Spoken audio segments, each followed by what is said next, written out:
नमस्कार। हिमालय की ऊंची बर्फीली चोटियों के बीच एक ऐसी जगह है जहां हकीकत और कहानियां एक हो जाती हैं। तो चलिए आज हम जानते हैं भारत के सबसे पवित्र मंदिरों में से एक केदारनाथ की दिव्य कथा।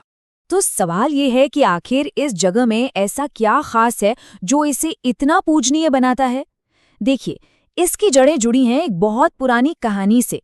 एक ऐसी कहानी जो महाभारत के महायुद्ध के बाद प्रायश्चित, अटूट विश्वास और दिव्य कृपा की बात करती है।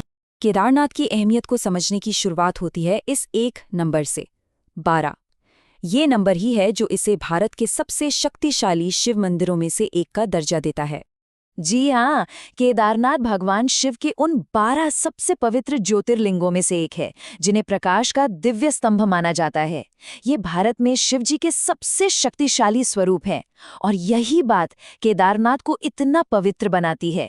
पर इसकी स्थापना के पीछे जो कहानी है ना, वो तो इसे और भी ज्यादा असाधारण बना देती है। तो ये जो रहस्य है, इस मंदिर की जो कहानी है, वो सीधे सीधे जुड़ती है हमारे महान महाकाव्य महाभारत से। हमारी कहानी के केंद्र में है महाभारत युद्ध के विजेता 5 पांडव भाई।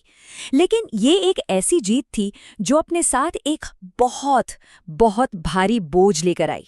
सोचिए, इतना भयानक युद्ध जीतने के बाद भी पांडव भाई अपने ही रिश्तेदारों, अपने ही गुरुओं की हत्या के बोझ तले दबे हुए थे।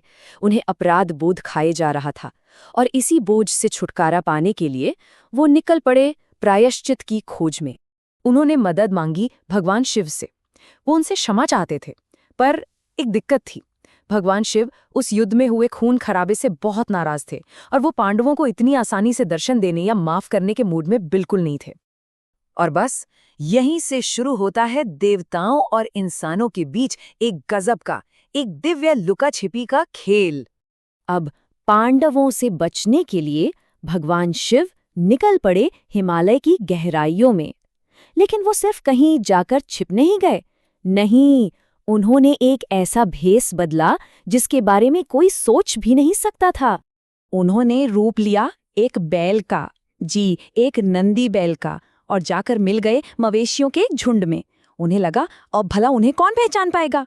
पर पांडव भी कहाँ हार मानने वाले थे। जैसे ही उन्हें पता चला कि शिवजी गायब हो गए हैं, उन्होंने उनकी खोज शुरू कर दी। खोजते खोजते वो पहुंचे गुप्तकाशी, और वहां उनकी नजर पड़ी एक बड़े ही असाधारण बैल पर। पांडवों को समझते देर नहीं लगी, और जैसे ही वो समझे, शिवजी वहां से केदार की तरफ निकल भागे। तो अब ये जो दिव्य पीछा था, ये पहुंचता है अपने क्लाइमैक्स पर, और यहीं इसी जगह पर नींव पड़ती है इस महान मंदिर की। आखिरकार केदार में पांडवों की लगातार खोज रंग लाई। उन्होंने उस दिव्य बैल को चारों तरफ से घेरने में कामयाबी हासिल कर ली। अब जैसे ही शिव जी जमीन में समाकर गायब होने वाले थे, ठीक उसी पल महाबली भीम ने एक जोरदार छलांग लगाई और बैल के विशाल कुबड़ को अपनी पूरी ताकत से जकड़ लिया। और बस भगवान शिव जमीन में विलीन होने लगे। उनका पूरा शरीर तो अदृश्य हो गया, लेकिन भीम की उस मजबूत पकड़ की वजह से वो जो कुबड़ था, वो जमीन के ऊपर ही रह गया। बस पांडवों को उनका दिव्य संकेत मिल चुका था। उन्होंने बिना देर किए ठीक उसी जगह पर पहले केदारनाथ मंदिर को बनवाया, और उस पवित्र कुबड़ को ही लिंगम के रूप में स्थापित कर दिया। और आज भी पूजा का केंद्र वही दिव्य कुबड़ है। पांडवों के इसी भक्ति भरे काम ने केदारनाथ को हमेशा के लिए मोक्ष का द्वार बना दिया। एक ऐसा द्वार जो आज भी लाखों करोड़ों लोगों को अपनी तरफ खींचता है। और क्योंकि पांडवों को अपना प्रायश्चित यही मिला था, इसलिए ये मान्यता है कि ये पवित्र धाम हर भक्त के पापों को धो देता है और उनके लिए मोक्ष यानी मुक्ति का दरवाजा खोल देता है। तो देखिए, ये पूरी कहानी हमें वापस उसी एक शब्द पर ले आती है जिससे हमने शुरुआत की थी, ज्योतिर्लिंग। केदारनाथ यानी प्रकाश का दिव्य स्तंभ।